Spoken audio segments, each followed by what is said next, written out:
make this every day and I'm impatient, hoping one day I blow up. Welcome back to another episode of Lone Star College Football. We've got the Baylor versus UCF pregame show. UCF is currently opening at a 12.5-point favorite. It is an away game for the Baylor Bears this week. We're going to get into it. Before we do, make sure y'all are liking the video. Leave us a comment with the score prediction. Do you think UCF covers? And subscribe to the channel for more college football content. Logan, I guess the biggest question is Blake Shapen. We heard anything? Last that we heard yesterday, Dave Aranda said that he's hopeful. So I'm not sure exactly when we're going to hear a definite answer on that. Hopefully the past couple of games have been able to show the Baylor faithful that maybe the grass isn't greener on the other side. Yeah. I mean, I, for one, have been one that's had to eat my own words on that for sure. He looked great against Texas State whenever we had any kind of protection. Even whenever we didn't, he was still making plays until he got hurt. And we've been missing him bad. Feel like if we would play Utah with Blake, we would have won.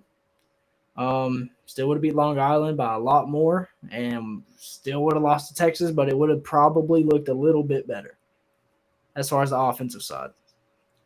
Defensive side hasn't been doing us any favors either, especially last week. No. And that worries me still because we're playing against the number one team in the Big 12 as far as offensive yards per game. Man, I think with Blake Shapen, yes, I do think y'all beat Utah. However, I guess it is somewhat relevant to point out they also had their backup and third string quarterback in the game. You beat Long Island by more for sure. The game against Texas, honestly, I would say is a winnable game for y'all just because we do give y'all those two muff punts and a 14-point swing. I mean, let's say y'all scored 6 without them. What if y'all were going to score 17 with them and then we give y'all those 14 points, you end up with 31? You're telling me with your offense helping the defense out, y'all couldn't have held us to one less touchdown? True. I could see that. So good luck, G, on Shapen for sitting out in that game. Appreciate that. He did suit up and warm up, by the way. He did? For that game. Yep.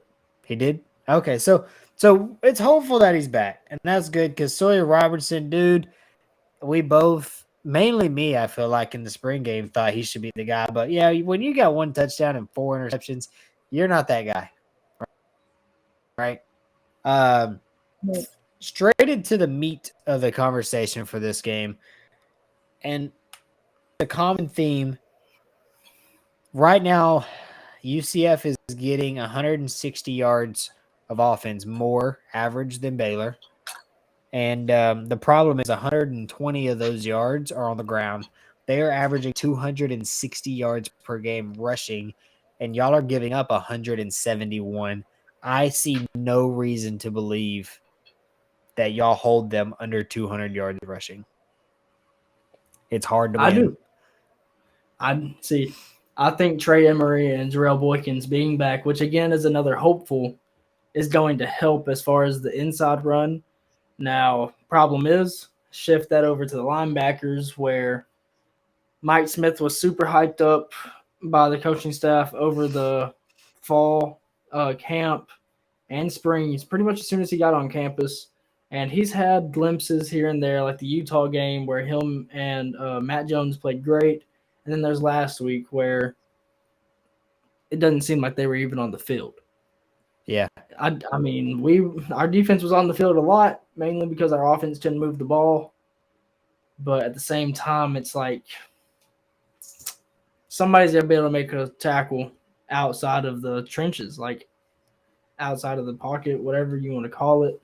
I mean, our defense has to step up as far as the run game. I feel like our younger DBs actually have been playing pretty good as far as pass coverage wise. I know that we held A.D. Mitchell and Xavier Worthy for pretty low numbers compared to what some people might have thought.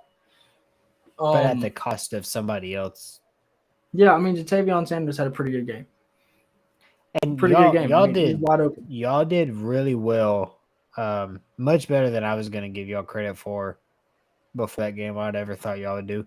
Yeah, your secondary has impressed me. I wouldn't say they've impressed me because they're good, but they've impressed me because they haven't been absolute dog water like I thought they were gonna be. Yeah. Which is important because UCF does have a stud receiver. I don't want to say the good news. It's never good when a player's hurt, but UCF, their quarterback Plumlee is hurt.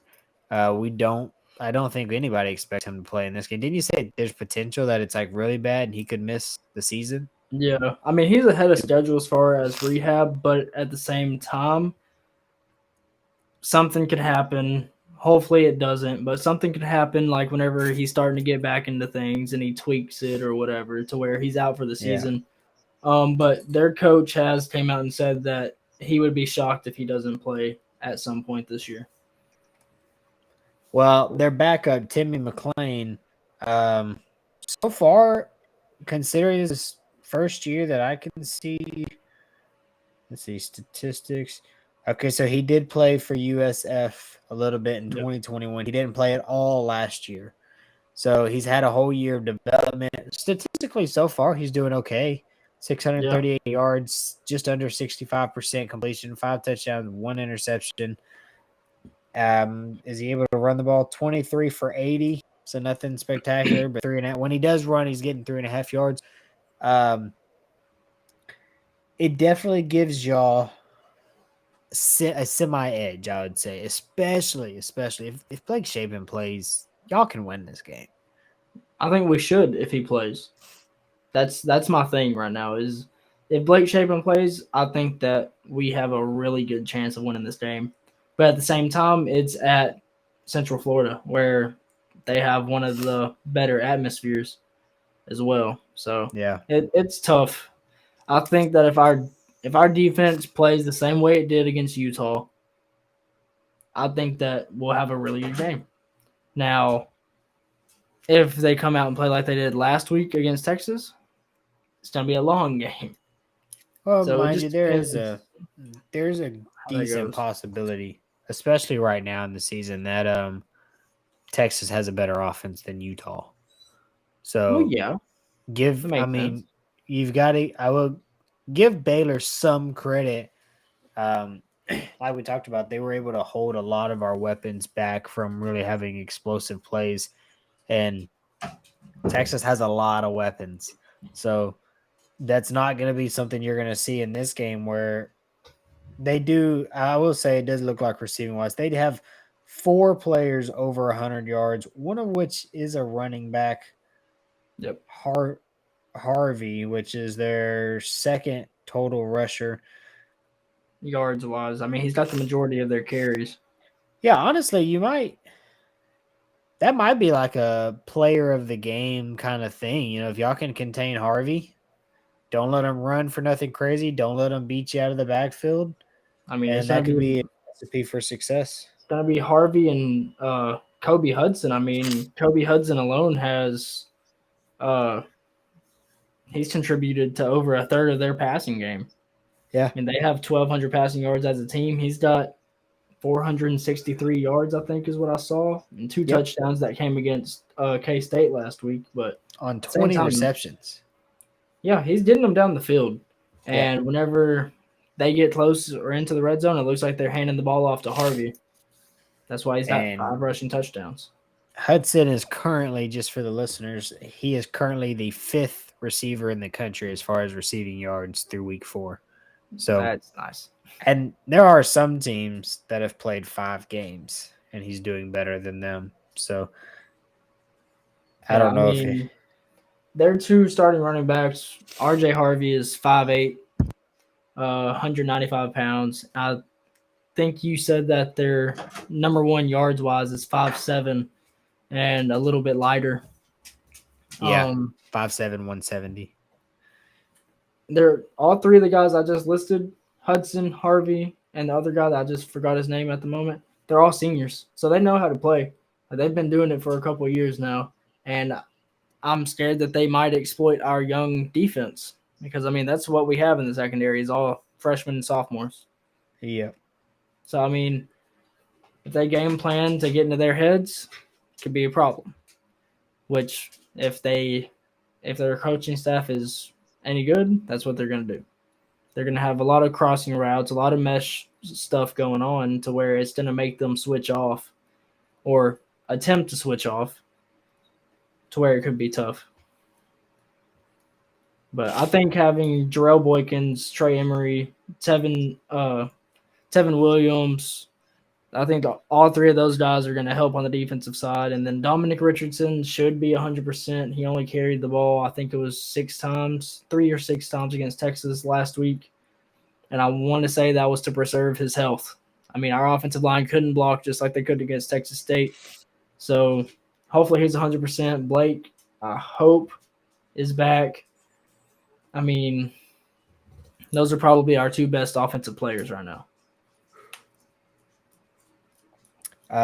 Well, statistically, I think your best offensive player is Drake Dabney. Just because he's the only receiver on y'all's team. I think it's 3. Well, yeah. I was talking about with Sawyer. Right, but I just mean in y'all's receiving game in general, he's the only receiving player to have a touchdown, and he has 3. So Drake Dabney might be y'all's biggest player on offense for the season so far. Which I'm not mad at. I like Drake Dabney a lot. I think he's good. I don't know as if I expected him to start over Kelsey Johnson. Probably, yeah, just because of experience. But I like Kelsey as well. I think y'all have a pretty good room. I think we have a tight good end position. Yeah, I mean, we have Nate Roberts, who had a really good year at North Texas last year. I mean, we have Matthew Floppenstein, who was on some places he was a 4-star, and other places he was a very high 3-star coming out of Arizona. On top of Drake Dabney, Kelsey Johnson. I mean, we have a pretty good tight end room, and I like seeing Dabney out there. Let me ask you this, because this is my last question for this game. If Blake Shapen doesn't play, does KJ? No, I keep wanting to call him KJ. Does RJ Martinez get the start, or do you think he's gonna throw Robertson back out there and then yank him if he needs to? What I think is going to happen is that Sawyer's probably going to start. What should happen should be RJ. RJ is, I want to say he's on his 5th or 6th year, where he played pretty dang good at Northern Arizona. Now, it's Northern Arizona, so they don't play too many good teams, but he was good there for them. So this is his 3rd year.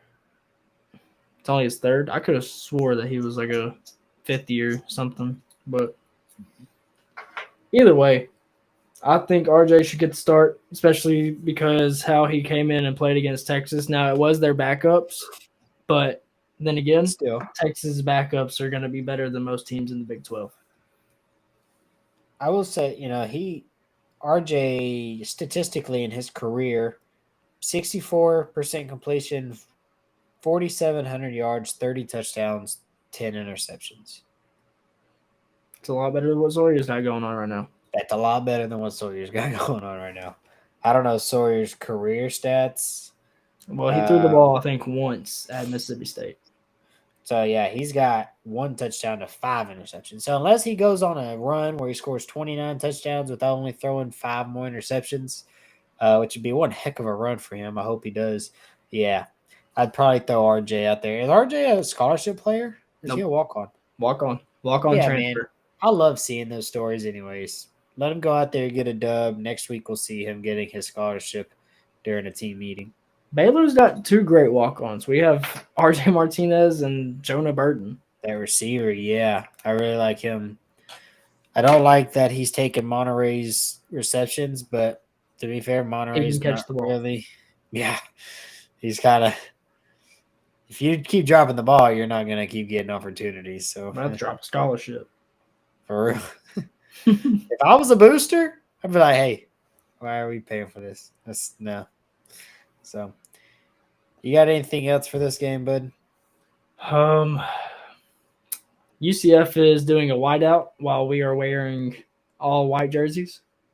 So That's weird. I'm glad that they're going to be supporting us, Really weird. getting our first Big 12 win, hopefully. First So- FBS win in half a year. You didn't have to say that. I'm But just saying, dude, it goes so much further than the Big 12 right now. I'm just talking about this year, Christian. You didn't have to bring back the past. Okay? Stop living in the past. Sound like It's an the A&M first fan. FBS of this year, too. You sound like an A&M fan right now. Stop it. No, you can't say that. I'm saying something that's actually real. No, I don't know it. But, yeah, I thought that was weird that they're doing a whiteout. It's family weekend for them. Go Bears. Sick 'em, bro. I don't know if I'm at that point yet. I am. I don't know if I'm back at the sickle, but Man, y'all have got it. Y'all have got. I don't say y'all have got it like I What do think we y'all have? will win. What do I we don't have, think y'all bud? will win, but y'all can. what we have right now, potentially a 2-10 season. Let's not talk about that right now. That's you're who's y'all's other win that you're giving y'all right now? That's fine. Tech. That's No, absolutely not. Tech is garbage. I'll give y'all. Tech I'll is give garbage. y'all Houston or Iowa State before I give We y'all have- Tech. We have Tech at home. We have Iowa State at home. You have Houston at home. Y'all win two. Y'all win one of those three. We have TCU away. No, y'all aren't gonna beat TCU. You don't know that. I do. Yeah, start. We're beating them the same way they've beaten us the past 3 years. Luck in the fourth quarter. Dude, y'all are not gonna go 2-10. 3-9. Is it obvious I'm not confident? But goodness, Logan. Yeah, because y'all could lose to UCF. Y'all. All right, we got to Just stop dude, before y'all- all the Baylor fans get mad and unsubscribe because we're being pessimistic. Y'all could go 1-11. Shut up. Not with Now you Blake will. Shapen though. If Blake Shapen comes back, I think y'all. Like I said, with Blake, I think y'all can win this game. But you're right. It's not just Blake. I'd rather have Sawyer Robertson and really good run defense in this game than have Blake Shapen without run defense. I think y'all lose with Blake and no run D. Fair. Texas Tech. Didn't Tyler Shuck get hurt? We'll talk about that next week. You got anything else to add in this game? I don't think so, man. I think that's about all I got. Well, hey, Baylor fans, I hope I can be y'all's favorite Longhorn fan because I really do try to root for y'all. I really do try to give Logan a reason to wake up in the morning and yell sick him out his window. Look, y'all can win this game. You got to go out there. You got to execute. The run game is always, always, always the storyline for any football game. In 2021, y'all dominated it on both sides of the ball, and that worked. David Aranda knows that. I don't know if he's lost the players, the locker room. It seems to me like he probably has, but that's just I don't really care for the way he talks. With that being said, let us know in the comment what y'all think about this Baylor team. The spread, do they cover? Do they win? Does David Aranda get fired? Logan says no. He's probably right, but we'll see. With that being said, appreciate y'all rocking with us. And until next time, Sick. sick 'em.